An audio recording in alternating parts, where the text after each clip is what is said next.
Minds in Ferment by Anton Chekhov. The earth was like an oven. The afternoon sun blazed with such energy that even the thermometer hanging in the excise officer's room lost its head. It ran up to 112.5 and stopped there, irresolute. The inhabitants streamed with perspiration like overdriven horses, and were too lazy to mop their faces. Two of the inhabitants were walking along the marketplace in front of the closely shuttered houses. One was Pachashihin, the local treasury clerk, and the other was Optimov, the agent, for many years a correspondent of the Son of the Fatherland newspaper. They walked in silence, speechless from the heat. Optimov felt tempted to find fault with the local authorities for the dust and disorder of the marketplace, but, aware of the peace-loving disposition and moderate views of his companion, he said nothing. In the middle of the marketplace, Pachashihin suddenly halted and began gazing into the sky. "What are you looking at?" "Those starlings that flew up. I wonder where they have settled. Clouds and clouds of them. If one were to go and take a shot at them, and if one were to pick them up. And if they have settled in the Father Prebendary's garden." "Oh no, they are not in the Father Prebendary's. They are in the Father Deacon's. If you did have a shot at them from here, you wouldn't kill anything. Fine shot won't carry so far. It loses its force. And why should you kill them, anyway? They're birds destructive of the fruit, that's true. Still, they're fowls of the air, works of the Lord. The starling sings, you know. And what does it sing, pray? A song of praise. All ye fowls of the air, praise ye the Lord.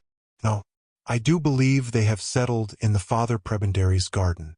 Three old pilgrim women, wearing bark shoes and carrying wallets, passed noiselessly by the speakers.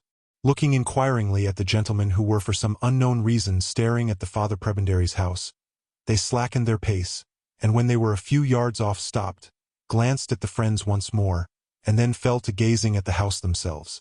"Yes, you were right.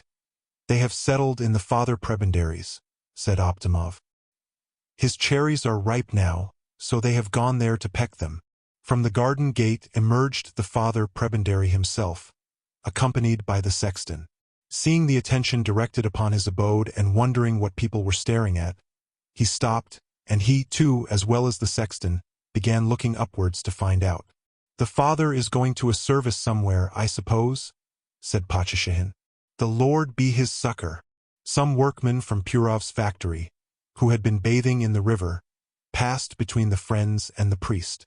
Seeing the latter absorbed in contemplation of the heavens and the pilgrim women, too, standing motionless with their eyes turned upwards, they stood still and stared in the same direction. A small boy leading a blind beggar and a peasant, carrying a tub of stinking fish to throw into the marketplace, did the same. "There must be something the matter, I should think," said Pachashihin.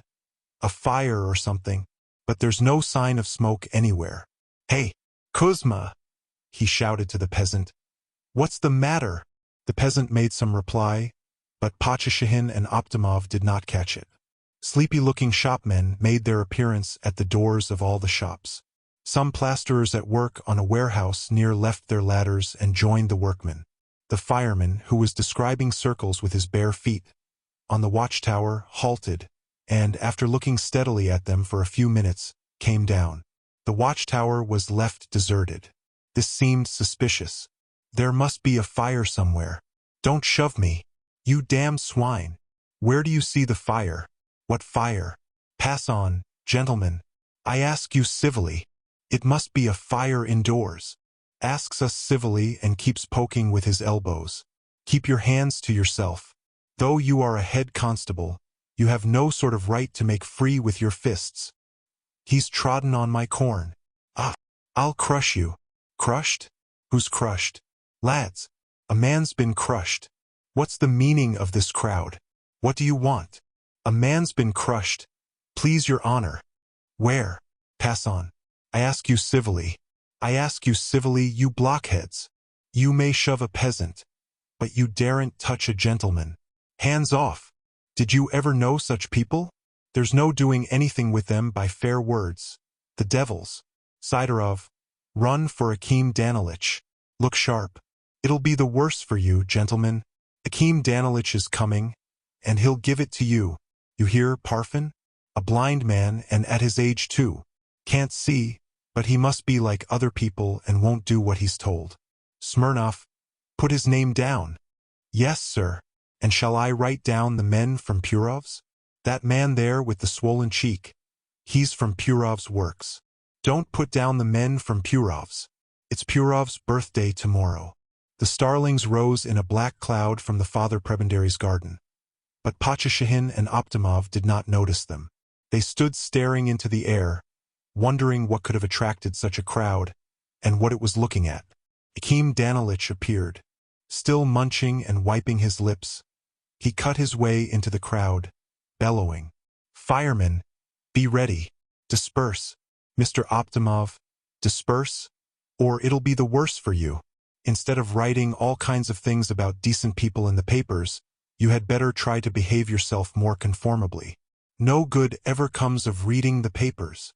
Kindly refrain from reflections upon literature," cried Optimov hotly.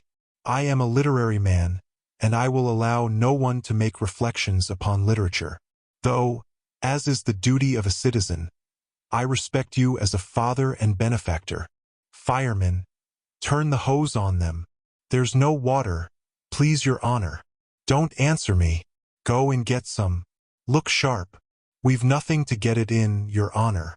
The major has taken the fire brigade horses to drive his aunt to the station. Disperse. Stand back. Damnation take you. Is that to your taste? Put him down. The devil. I've lost my pencil. Please your honor." The crowd grew larger and larger. There is no telling what proportions it might have reached if the new organ just arrived from Moscow had not fortunately begun playing in the tavern close by. Hearing their favorite tune, the crowd gasped and rushed off to the tavern. So nobody ever knew why the crowd had assembled, and Pachashihin and Optimov had by now forgotten the existence of the starlings who were innocently responsible for the proceedings. An hour later the town was still and silent again, and only a solitary figure was to be seen, the fireman pacing round and round on the watchtower.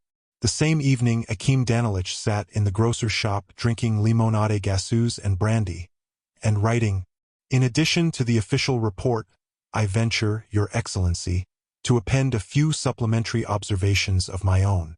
Father and benefactor, in very truth, but for the prayers of your virtuous spouse in her salubrious villa near our town, there's no knowing what might not have come to pass. What I have been through today I can find no words to express. The efficiency of Krushinsky and of the major of the fire brigade are beyond all praise. I am proud of such devoted servants of our country. As for me, I did all that a weak man could do, whose only desire is the welfare of his neighbor. And sitting now in the bosom of my family, with tears in my eyes, I thank him who spared us bloodshed. In absence of evidence, the guilty parties remain in custody, but I propose to release them in a week or so. It was their ignorance that led them astray." Dear listener, we close the pages on another tale, a journey through words, imagination, and emotion. Here at the Falls Audiobook, where stories flow like a river's current, carrying you to distant worlds and uncharted depths. We thank you for joining us. As always, we invite you to linger a little longer. Subscribe to our channel to discover more stories waiting to be heard, each a cascade of voices, ideas, and artistry. And remember, every great story begins with a single word. Perhaps the next one will begin with you. Until our voices meet again, may your days be filled with quiet moments, rich pages, and the soothing sound of a story well told. This is the Falls Audiobook, signing off.